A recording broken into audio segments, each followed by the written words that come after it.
Alright, Starbeast Ivy here to review the episode that I initially, I'll be honest with you, as I said in my update video, I did not like very much. The episode did not help itself by starting off with what was easily my least favorite part of the episode and of like any recent Doctor Who episode, which was the recap intro. I mean there's no positives here. I really did not like this intro. It was so, the effects were bad. The effects were bad, and I'm not like, Donna's was fine. The Doctors, I don't know what they were going for there. It looks awful. I'm so sorry. There's no saving that. It just looks bad. Outside of that, the intro itself just felt like really stiff and awkward. Like it didn't flow at all. God bless Tennant and Tate, but they could not save it. It just felt so awkward and stiff. And outside of that, I really felt like the intro wasn't needed. It felt like they gave all the information that you needed throughout the episode, so it just felt unnecessary. I mean, if they really wanted to, they could have done a recap intro that was old clips, maybe, you know, with some voiceover over it. But the intro did not work for me at all. Things did pick up though with the theme song, which I love the new, composition of the theme song, I guess you would say. I don't know too many musical terms, but I think it sounds great. I love the look of the new intro. It's so vivid and colorful and alive. And one thing I really like, I like the actions that the TARDIS is doing. It's not just flying through the vortex, it's bumping into it, scraping it, and I just felt like that really was a great representation of how I've always imagined the TARDIS moving throughout the vortex. I just felt like that was really great. I agree with other people who have said that they wish there wasn't cuts. I do like it when it flows a bit more smoothly and it's kind of a continuous shot of the TARDIS going through the vortex, but that was my only, thing I disliked about it overall. I think it's a great new intro. I love it. And yeah, so things did pick up after the recap. I'm gonna go over some brief dislikes before I get into my key ideas because I don't want to spend too much time on this, but I will say number one thing that I also disliked was the sonic. So the sonic screwdriver being overused has been a problem in Doctor Who for a while, so I was kind of hoping we'd move away from using the sonic too much. And instead they gave it some like really crazy new features that like just really made me scared. The sonic screwdriver itself doesn't make much sense, so but I did feel like the new features made even less sense. Like suddenly conjuring up a screen didn't make sense to me, but especially the sonic shields made absolutely no sense because I felt like there was no previous indication that was something the sonic would be able to do. It wasn't really explained as to how that would be gained as a new ability, and I think that could have really been improved by making that feature more sonic based, such as maybe like a sonic wave deflecting the gunshots or the laser shots, whatever, because we've seen the Doctor use the sonic like that before, sonic waves and sonic disruption. And so I think they could have saved that there, but overall, I really did not like the new features on the sonic. Another thing I disliked about the episode was how careless the Doctor seemed to be with Donna.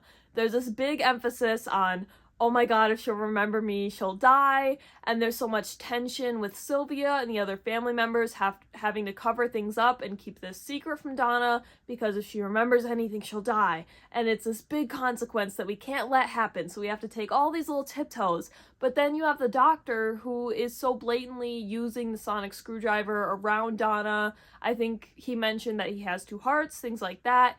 It just felt really careless. And I know that eventually we find out that he has this 14 letter phrase to reactivate her memories, but like it undoes so much of that tension regarding her possibly getting her memories back and having to tiptoe, that I wish they had really solidified that tension and made the Doctor more careful around her. Sorry, I just coughed my lung up, but I think you get my point. The first key idea that I want to cover is Beep the Meep, who I adore. I cannot stop thinking about like the little shuffle that the Meep does. And of course, all the scenes with Meep Meep were so perfectly timed and executed that it was so incredible. Like, the Meep lived up to the hype, is what I'm saying here. And the practical effects were amazing. By the way, we have to mention that. Amazing overall, as was the voice work. And I really loved, I knew it was coming because I knew of Beep the Meep's background, but the changeover from, you know, so cute and innocent to evil and almost feral was done incredibly. I absolutely loved it. So Beep the Meep was without a doubt the absolute highlight of this episode for me, and I need that plushie.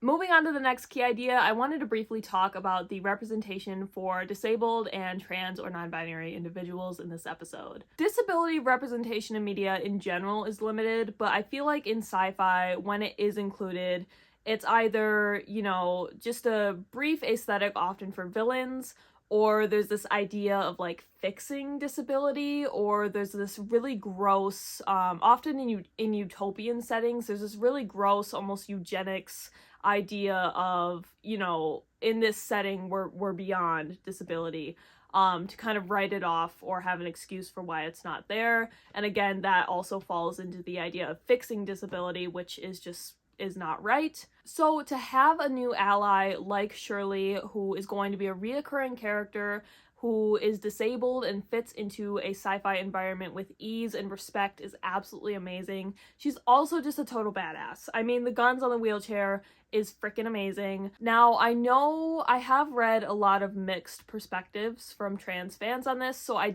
really encourage you to go ahead and read different perspectives just to get a sense of why opinions are mixed on that.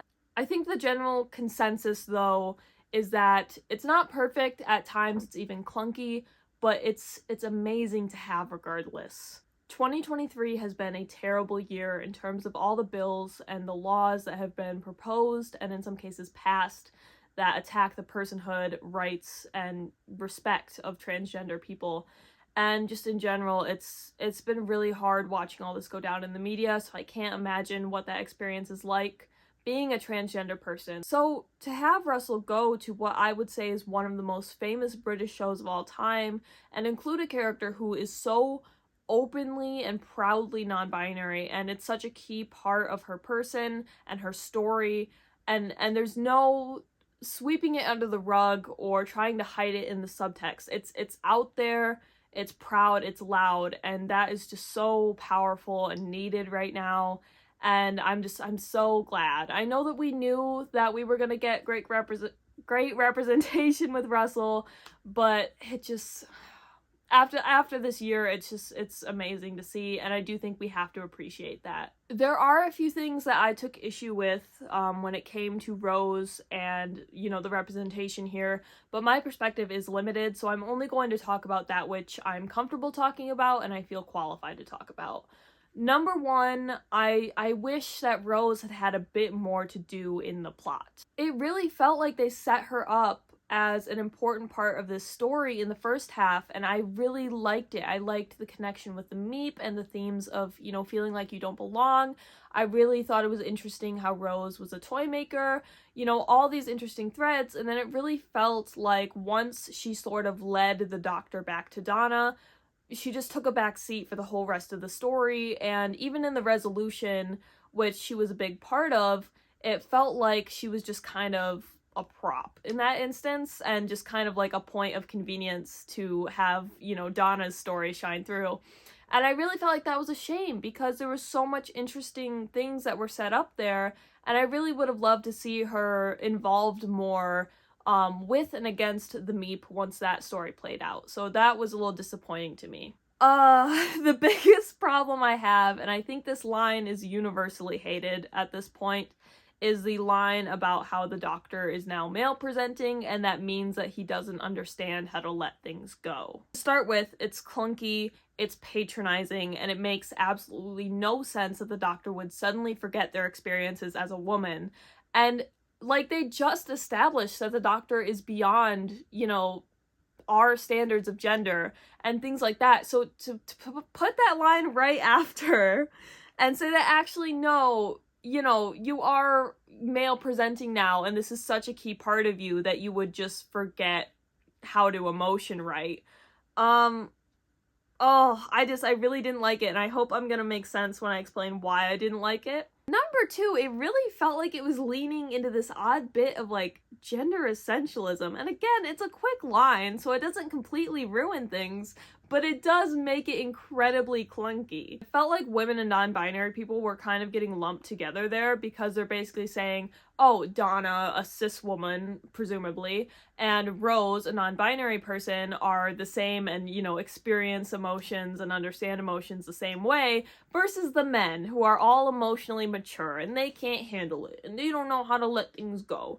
And it's like, no, that's not true. They are perfectly capable of understanding things and handling their emotions, and even in a scenario where they're not. Let's not enable that. Let's not subscribe to that idea that men are the ones who don't do things right and that's for everybody else to do. Do you know how many women are messes emotionally? A lot of them. Do you know how many women can't let things go? A lot of them. It just felt weird. Like, it felt weird, especially after so much great representation and establishing the Doctor as gender fluid. It was weird, it was essentialist, and I hate that line. But that's for, like, a longer gender in Doctor Who video essay that I or somebody else may do one day. I really didn't like that line, and that was kind of my piece of the this is clunky perspective. As for the resolution of the Dr. Donna and the meta crisis, I thought it was pretty lame. Now, I am leaving some leeway here because I'm really hoping that editing Ivy is going to come in and say, hey, actually there's a reason why it was too easy and they were setting up something really interesting, because if that's not the case, it is, like, mostly lame. It just felt way too easy. I mean, just shrugging off the meta crisis. I mean, I get the bit that she has a daughter now, so it's like, you know, a little bit of it's passed on and they were able to, you know, work together to let it go, but it still feels too easy. And to me, it really lessens the consequences of the meta crisis and Donna's original exit just way too much.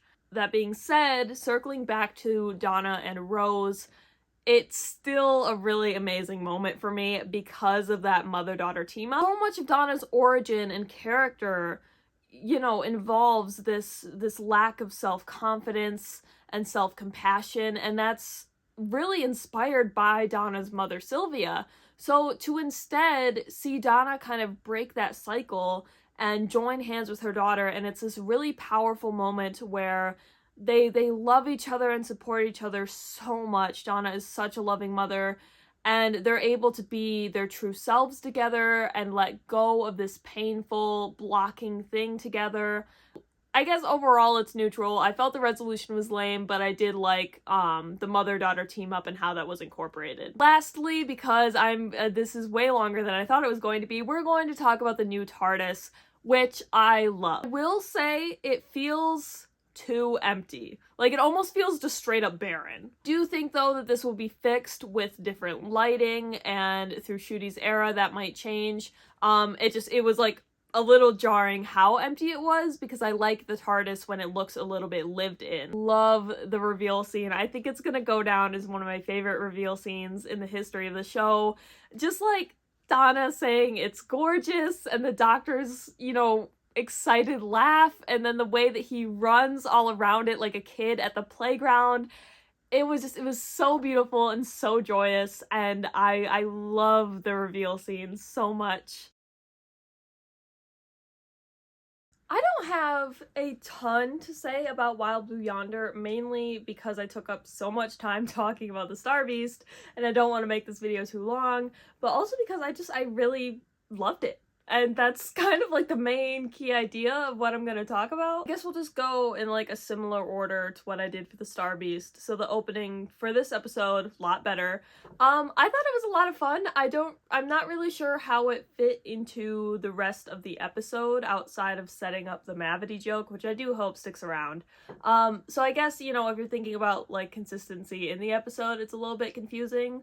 But, you know, outside of that, it's just a standard, you know, good, fun, historical Doctor Who scene, so I didn't have many problems with it. I'm not quite sure how the song, which I believe the song is called Wide Blue Yonder, I'm not sure how that fit into the plot, and I tried Googling the lyrics, and I was kind of hoping there was going to be some cool parallels there to make it fit, but I didn't really find any, but that's just a small nitpick. I did really like that the episode was without the TARDIS or the Sonic. Some of my favorite Who episodes are just straight up, like, they're just trying to get back to the TARDIS, and, like, chaos is preventing them.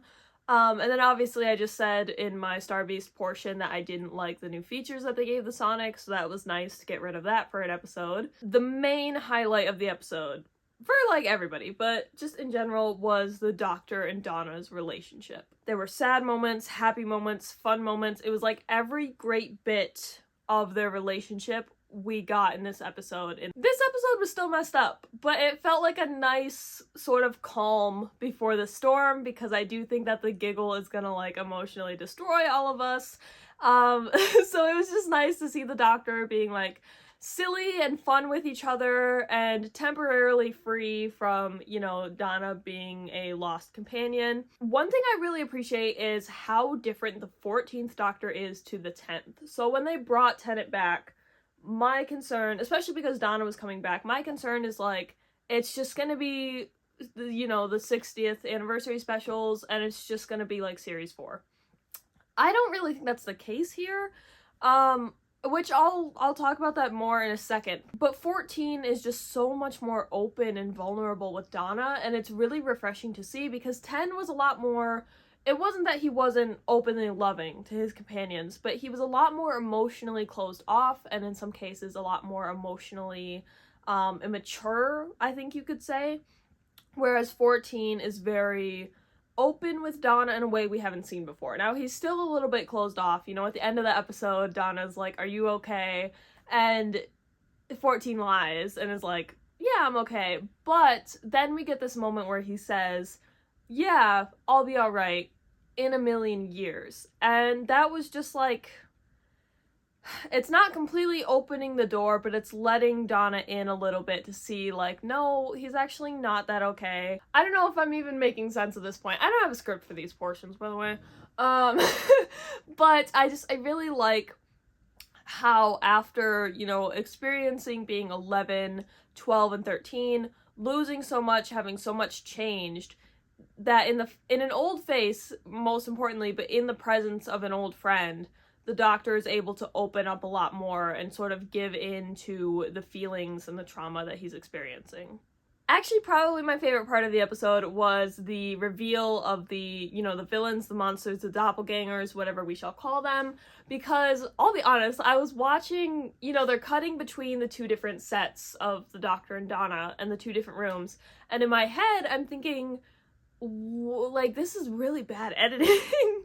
And then it hit me why they were editing it the way that they were editing it, and it reminds me of why I seldom question Russell T Davies, because the dread that I felt come over my body the second I realized what exactly was happening, and that the man in the yellow room was very much not the Doctor, like, oh, it was so good. It was so good. I'm sure it's been explained before in, you know, psychology or research, but there is just something so horrifying about doppelgangers and the theme of, like, how do you know who's the real one? How do you know that you're the real one? And then on top of that, you have this sort of uncanny valley where they look like the Doctor and Donna, but at the same time, their body is sort of contortioning and moving and, you know, warping in a way that we can't do. And so there's two really great elements of horror there.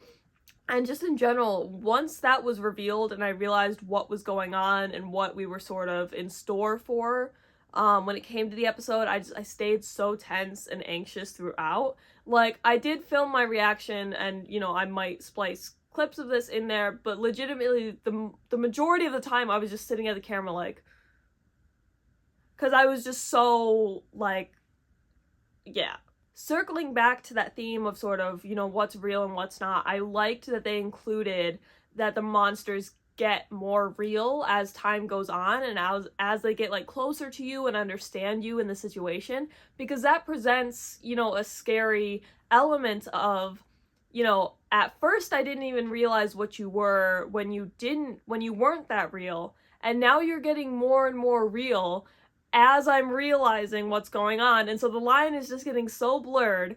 And so I like that they added that as an ability of the monster, and I really liked how it sort of limited what the Doctor and Donna could do or say or think. Again, it's sort of like taking the TARDIS or the sonic screwdriver out of the situation to take, even briefly, the Doctor's brain out of the situation. It just presents a really unique way of solving the problem, and just, yeah, thumbs up.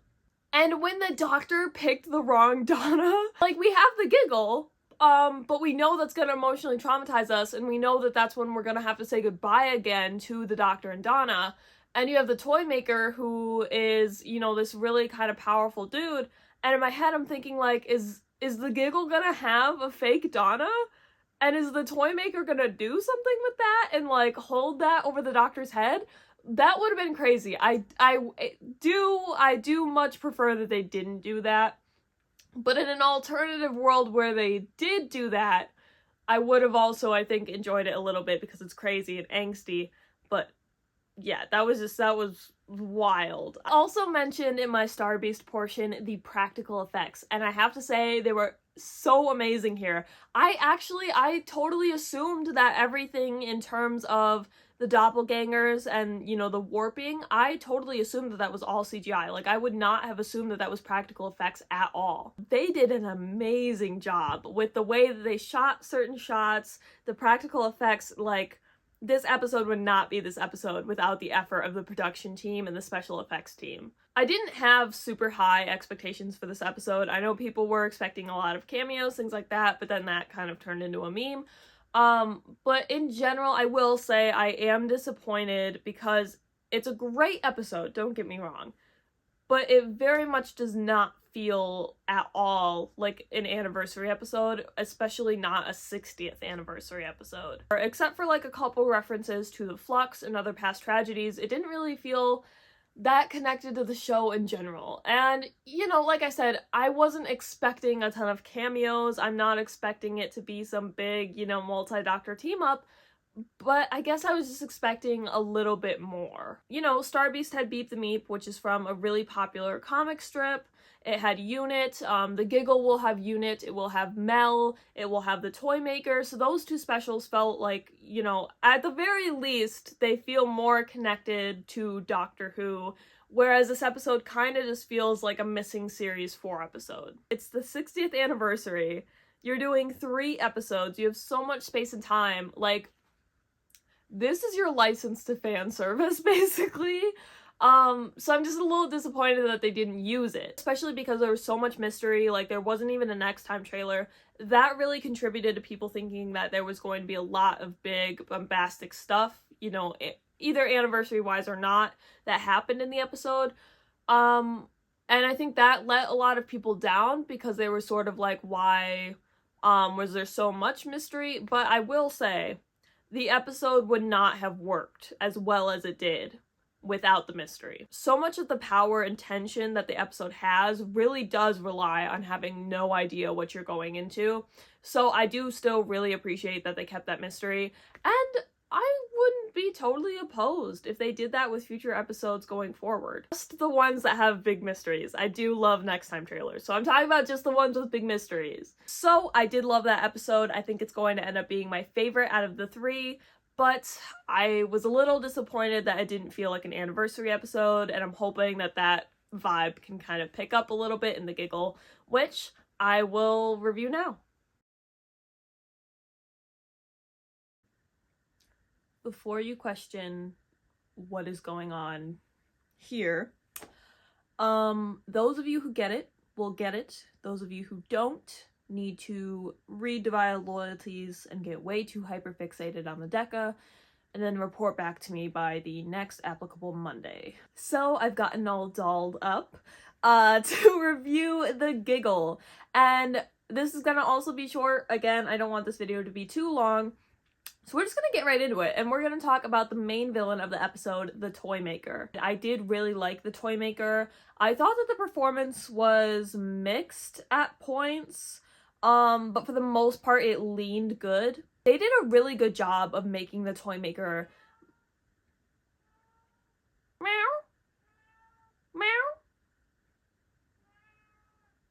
don't you go ahead and tell the audience what you thought of the Giggle? They did a really good job of making the toy maker scary in this, because I knew it was going to be like a little bit camp and, you know, a little bit funny at parts, but my concern was that it would be all of that. But no, I think they did a good job of making it equal. I mean, there were a lot of parts where I was like pretty scared watching the episode. Particularly, I think they did such a great job with like the toy maker's shop and domain, especially with like the puppets and the body horror that is involved in that one guy turning into a puppet. And then you have the evil puppets, and it's like saying the poem to Donna, and that scene got me. Like I just felt so disturbed down to my core, and that will be a highlight of the specials for me, is those scary scenes there. Another scene that will stick with me was the puppet show. Now, I know people have mentioned they were upset that Yaz didn't get a mention, things like that, but I think we have to acknowledge what the scene was. It's, you know, the doctor is so desperate and so scared, thinking that he is going to lose Donna, not only lose her, but that she might die. So the toy maker knows that and is flaunting all of the recent companion deaths, like, in front of both of them, making Donna watch it, making the doctor, like, watch it with her. And then seeing the doctor, who is so desperate and scared already, start to try and, like, rationalize those deaths and what went down, and for the toy maker to just keep on mocking him, you know, that's all right then. I loved that scene. Emotionally, that scene is a powerhouse, but in a very, not in a subtle way, but it's in all of the undercurrents and the slowness, like, I'm making no sense. If I'm making sense, drop a like on the video.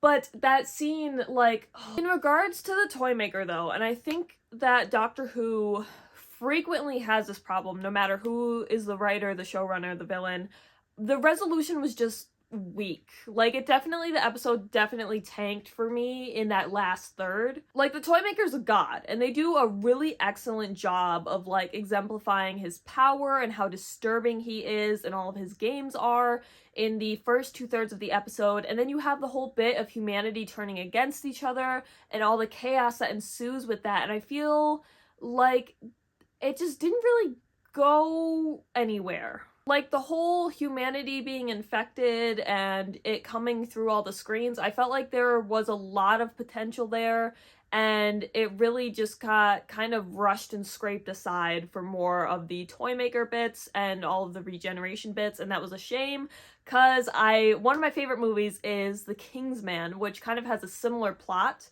and there's a lot that you can do with that. So I was a little disappointed to see that that didn't really end up being super important. When it comes to the toy maker's actual defeat, I'm a little bit mixed, because again, I did feel like it was a little bit weak and I was disappointed by it, but at the same time, I do feel like it's fitting that he was defeated in kind of like this very basic childish game of catch. Next key point of the episode were all of the returns. So we had Shirley, Kate, Unit, Mel.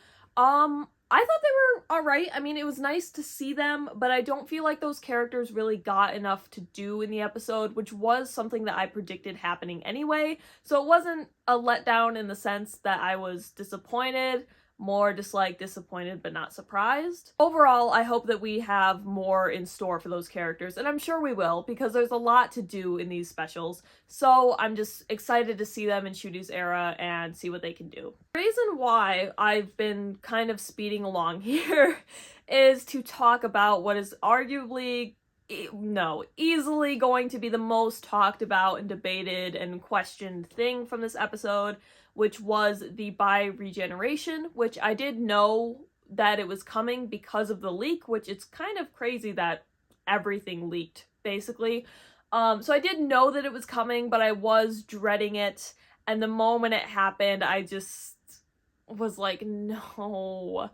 But I did not end up hating it as much as I thought I would, and that's a good lesson on why we should actually wait to see how these things play out. So my main concern was that the 14th Doctor would sort of close out things for the true and original Doctor, and then 15 or Ncuti Gatwa would end up being this like new branch off doctor, because to me I just thought that would be like, number one, disrespectful, but number two, it would just be like very questionable to me to have ended, you know, the classic Who and modern eras by reverting to like the most popular face and ending it on that note. So I was very, very thankful that that didn't end up happening. It's, at the end of the day, it's a big change to lore, it's a big thing to do, but like, it's kind of just like the Timeless Child in that it also presents a lot of possibilities, and it doesn't change things too drastically to where you can't move on from it, I guess. So like, I know people aren't gonna like it, I know people aren't gonna disagree with it. That's fine. For me, I'm like, it happened, it's done. We can consider the consequences of it, but the consequences don't seem too big. So it's cool, but we can also move on from it and just keep, you know, doing things as is. I think it's a nice way to sort of relieve the 15th Doctor of a lot of the baggage and trauma that's come from the past two eras of the show, so that he can kind of start off the new era of the show a lot more free and a lot more refreshed and a lot more joyous, which it definitely seems like he's going to be from the Christmas special trailer, which I got so excited for. What we got from 15 in this special and what it looks like we're getting ahead, I am so excited for. So, in terms of the Giggle as an episode overall, I really, really liked it. I loved the toy maker, I loved kind of the threat that was present in the episode, but it did sort of trail off in the end for me, and I'm kind of just excited to get to Ncuti's era at this point. So, let's talk about the specials overall. I liked them. In fact, I would say I really greatly enjoyed them. However, similar to what I said for Wild Blue Yonder, I don't feel like they were anniversary specials. Vibe in general is that I do feel like there was a lot missing in terms of it celebrating the whole show. Wild Blue Yonder remains my favorite of the three. I think that arguably, quality-wise, that's the best episode. Opinion-wise, that's the best episode. But it feels out of place. I mean, at least with the Star Beast and the Giggle, they kind of are this, you know, explosive beginning of this specials and an explosive end and, you know, the rebirth of the show and the Doctor, kind of. And then you kind of just have Wild Blue Yonder in the middle. And I love it, again, but it just feels a little bit disjointed, and I would say that really these specials overall feel very disjointed. Star Beast was a little bit rushed, and there was a lot going on, and then you had Wild Blue Yonder, which was perfect, but kind of just a missing Series 4 episode, and then you have the Giggle, which was great at the beginning, but also had a lot going on and kind of just trailed off and wasn't really a great resolution. So I would say, outside of the few references that we got, and then again, like I said, with 15 almost being like relieving the Doctor of the past and heading into a new future, it didn't really hit the mark for me in terms of anniversary episodes. Like, I don't know, I'll definitely have to sit on a lot of this, and obviously my opinions will change with time and rewatches and as I read more of your guys' discussions, but yeah, overall, I had a great time these past 3 weeks watching and, you know, reviewing and celebrating and theorizing and getting excited with everyone has been amazing. I love when Doctor Who is on air. I really do. I'm so happy that we're back in Doctor Who season. Very happy to be here with you all. Thank you so much for joining me for my review of the Star Beast, Wild Blue Yonder, and the Giggle. I know it's a little bit late for the first two, but I was across the pond, and then I figured I might as well just wait and see it all out and review it. So I hope you enjoyed my thoughts, and I want to know what you guys think, because I think things will change for me as I read other people's opinions, and just in general, I love talking about Doctor Who. Thank you again for sticking around. If you want to stick around with me for this next phase of the show, you can subscribe to my channel or even like the video, but you don't have to do that. We're just having fun. I hope you're staying safe, happy, and healthy. I hope you're having a great day, night, whatever time it is for you. And most importantly, I hope that your love for Doctor Who is wrapping around you like a warm blanket, and I hope that we see each other in the future.